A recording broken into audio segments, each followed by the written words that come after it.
Diputado Galassi, tiene uso de la palabra. Gracias, señor presidente. Creo que estamos poniendo a consideración una reforma muy trascendente para la provincia de Santa Fe, para sus ciudadanos y ciudadanas, por la implicancia que tiene el Código Civil, el Código Procesal Civil y Comercial. Y esta reforma viene después de que en esta provincia, en distintos momentos o en distintas etapas legislativas, se hiciera una profunda reforma al Código Procesal Penal. Posteriormente y consecuentemente con esa reforma, la sanción de la ley de traspaso, de lo que eran todas las causas que estaban en el viejo sistema procesal al nuevo. Se hizo también, no hace mucho tiempo, una reforma no tan ambiciosa, pero importante al fin, vinculado al Código Procesal Laboral. También modificamos lo que era el viejo Código de Faltas, hoy de convivencias y está vigente, y le dimos media sanción esperando a que tenga sanción definitiva también al Código Procesal Penal Juvenil. Y hoy el paso que estamos dando, y si hoy podemos darle media sanción, vamos a seguir en ese camino de reformas importantes, le toca el turno al Código Procesal Civil y Comercial.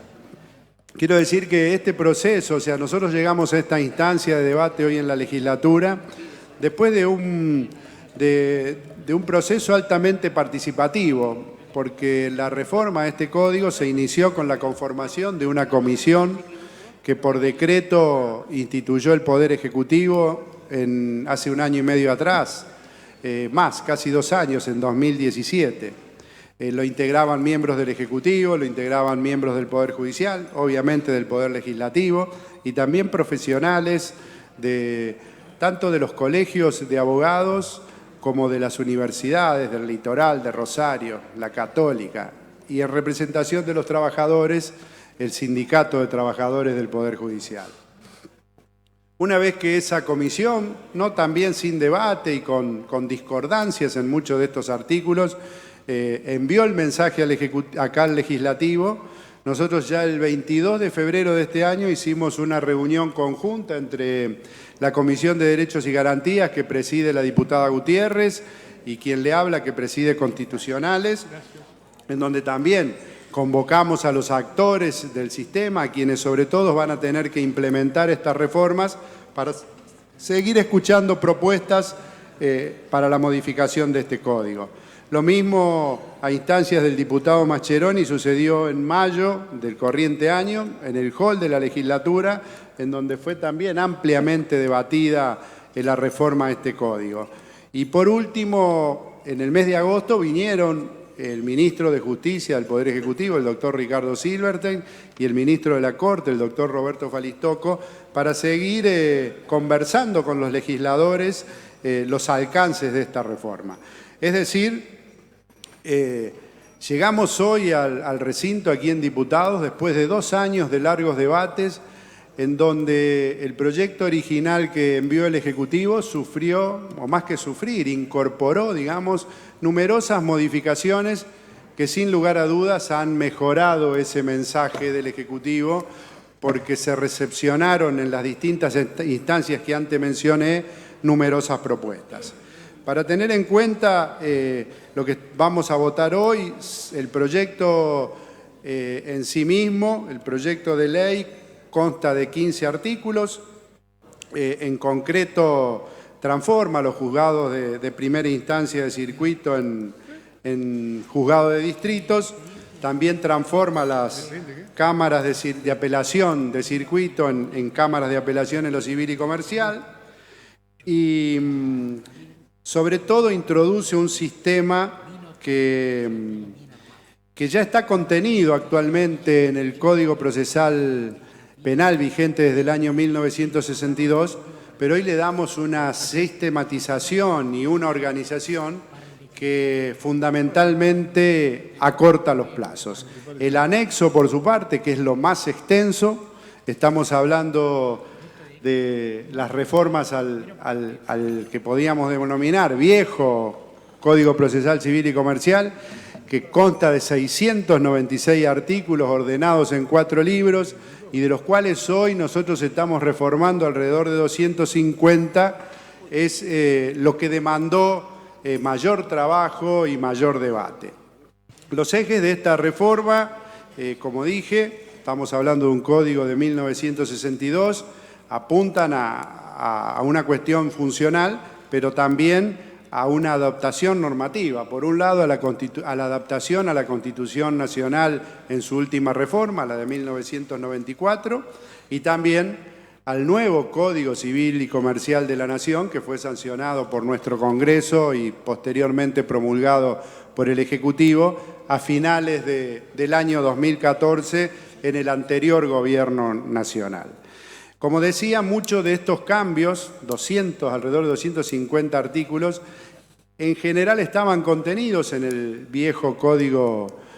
Procesal Civil y Comercial, pero hemos hecho un gran trabajo y en esto quiero destacar el aporte de todos los legisladores y legisladoras y también especialmente de los asesores que han trabajado mucho tiempo. Estamos hablando, insisto, de cuando uno ve el volumen en papel, toma conciencia de la magnitud de la reforma.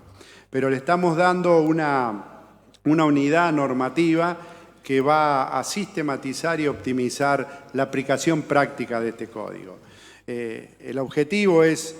básicamente buscar un mecanismo más rápido para que haya justicia quienes la demanda en tiempos más acotados, siempre garantizando la tutela de los sectores, sobre todo más vulnerables, porque después me voy a detener brevemente, pero se incorpora un capítulo especial vinculado al tema familia, niñez, género y sobre todo reafirmando la gratuidad para quienes no cuentan con recursos para poder asumir los procesos judiciales. Se incorporan también nuevas herramientas y se les da facultad a los magistrados para que puedan actuar en situaciones de urgencia, sobre todo, como planteaba antes, cuando puedan estar en riesgos los derechos de los más vulnerables. Se simplifican los trámites y los plazos, pero realmente el gran cambio que con esta sanción hoy estamos introduciendo es crear los institutos necesarios para que de manera gradual, primero en las circunscripciones de Santa Fe y Rosario, pero después en la de Rafaela, Venado Tuerto y Reconquista, las circunscripciones con cabecera en esas ciudades,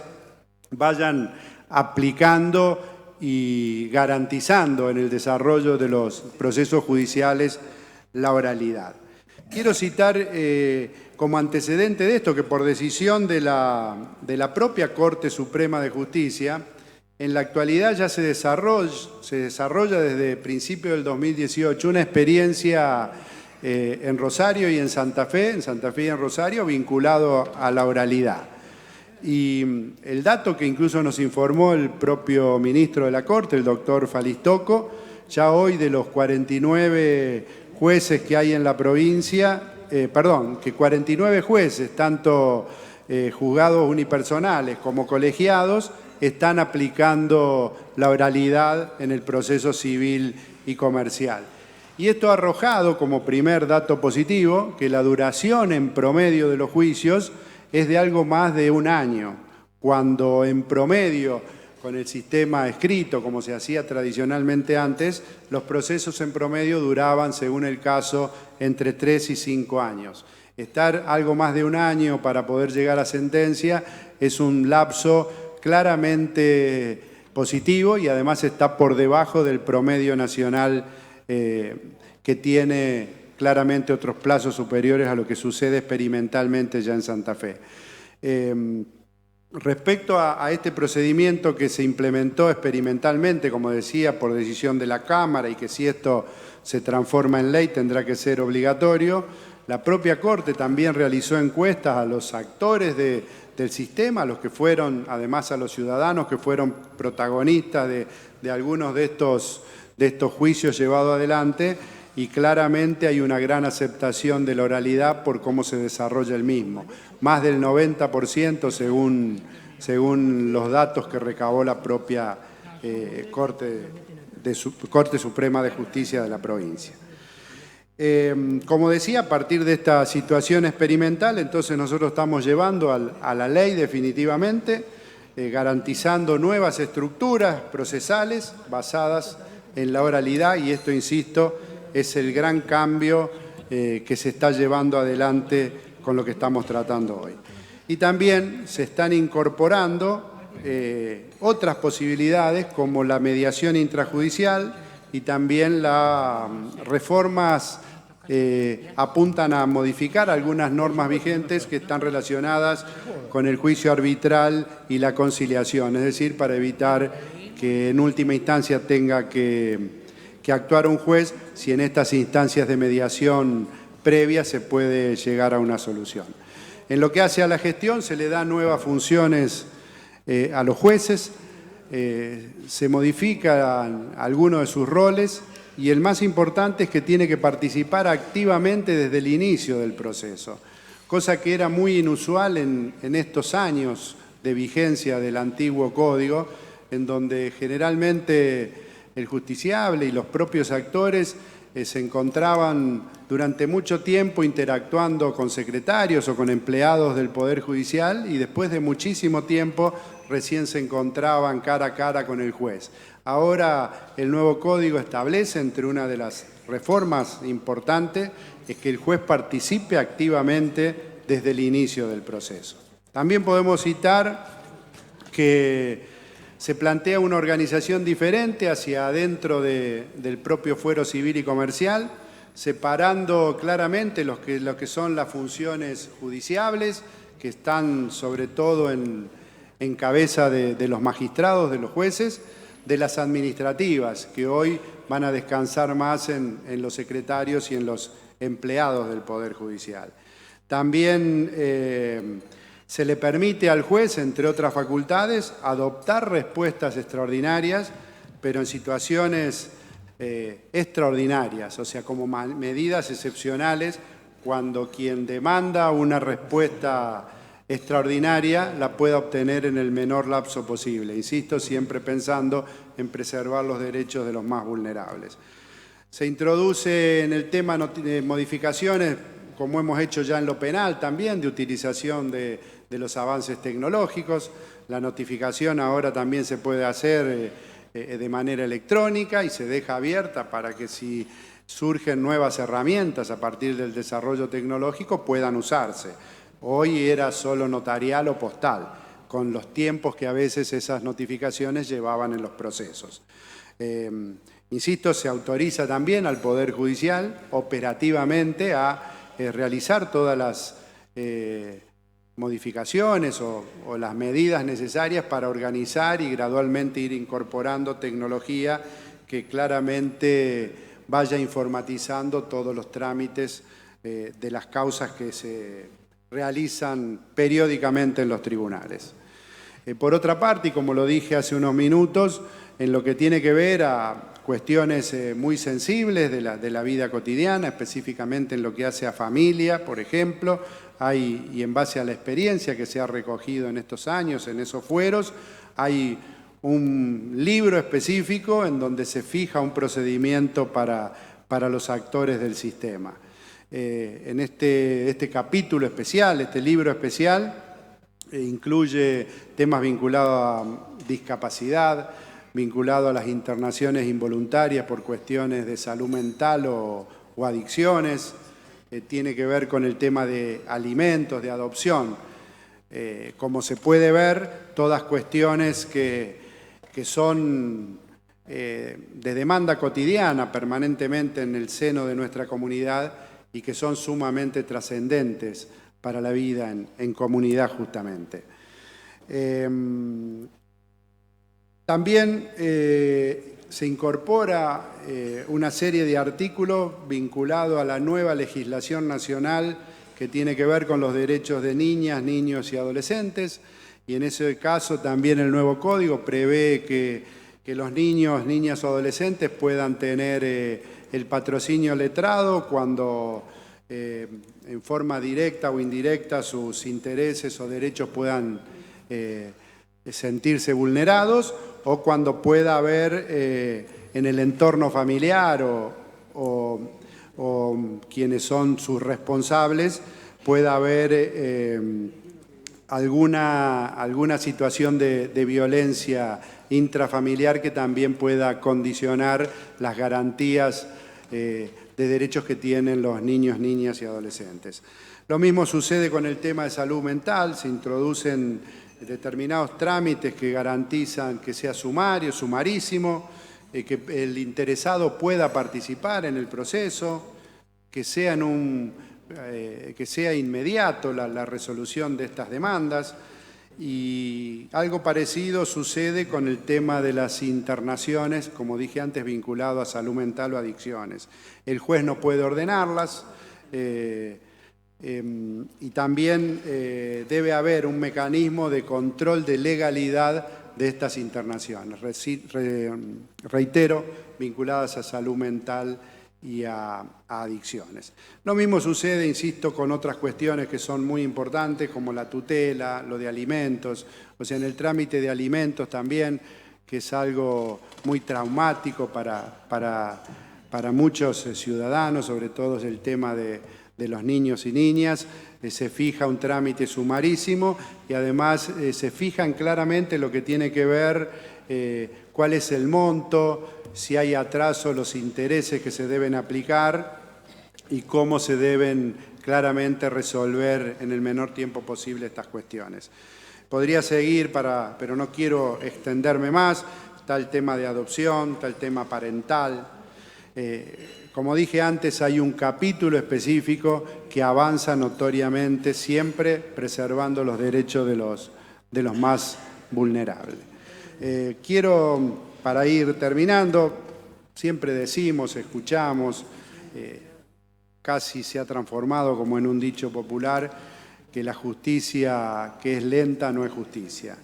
Y no hay más afectación de un derecho que tengamos causas judiciales vinculados a temas civiles o comerciales que, como dije antes, duren 5 años o 3 años en primera instancia, y si se recurría a una apelación en segunda instancia se extendían a 6 u 8 años. Ahora, y como ya lo relaté antes, en este proceso experimental que ha hecho la Corte Suprema en muchos juzgados de Rosario y de Santa Fe, lo estamos bajando en promedio a algo más de 1 año. Así que creo que con esto estamos logrando uno de los objetivos fundamentales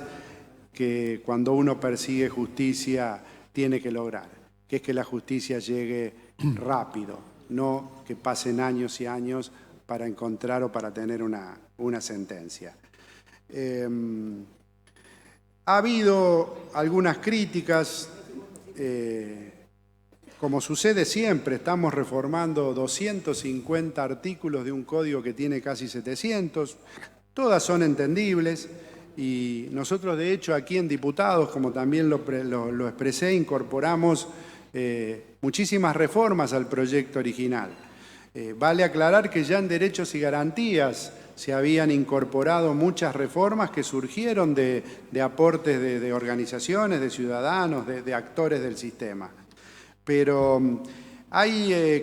críticas que apuntan a que no estamos respetando a quienes más lo necesitan, y en ese caso nosotros reafirmamos que esta reforma, por el contrario,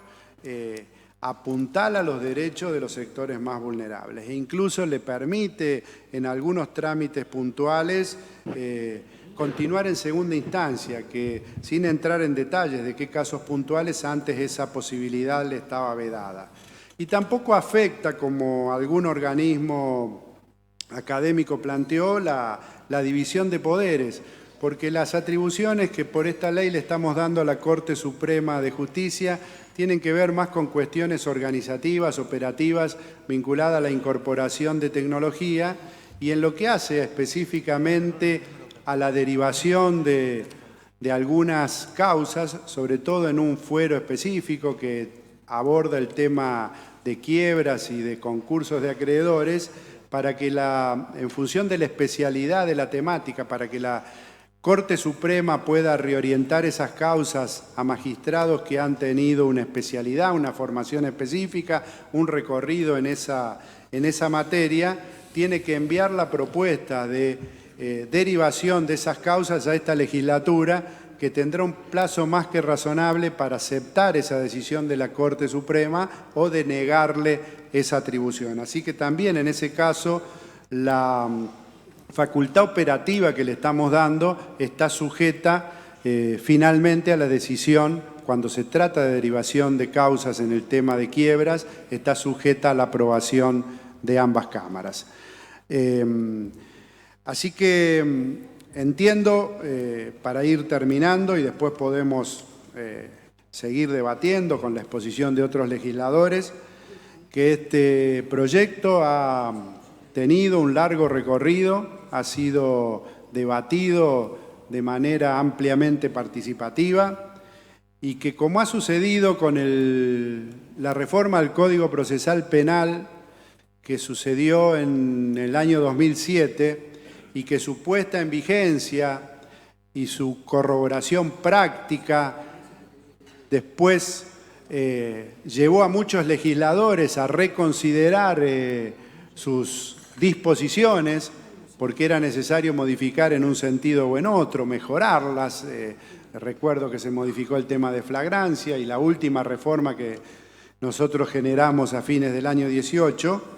Lo mismo puede suceder con este Código Procesal Civil y Comercial. Cuando uno reforma algo que es tan abarcativo, que tiene tanta incidencia en la vida cotidiana, convencidos de que estamos generando un avance porque la oralidad va a traer una mejor justicia, más rápida, tutelando los derechos de los que menos tienen, sabemos que su puesta en práctica, por la magnitud, puede corroborarse que hay necesidades o que hay cuestiones que reformular.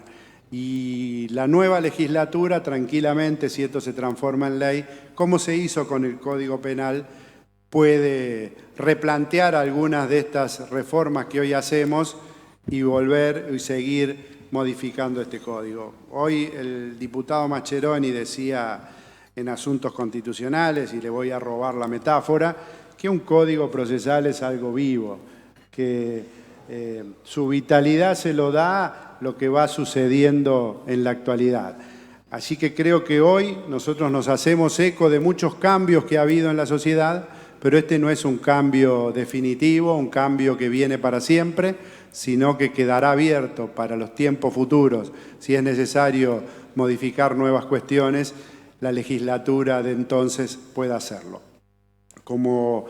insisto, había mucho para aportar y para no extenderme tanto, voy a pedir que se adjunte a lo que acabo de expresar y que conste en la versión taquigráfica este escrito que complementa todo lo dicho con anterioridad. Muchas gracias.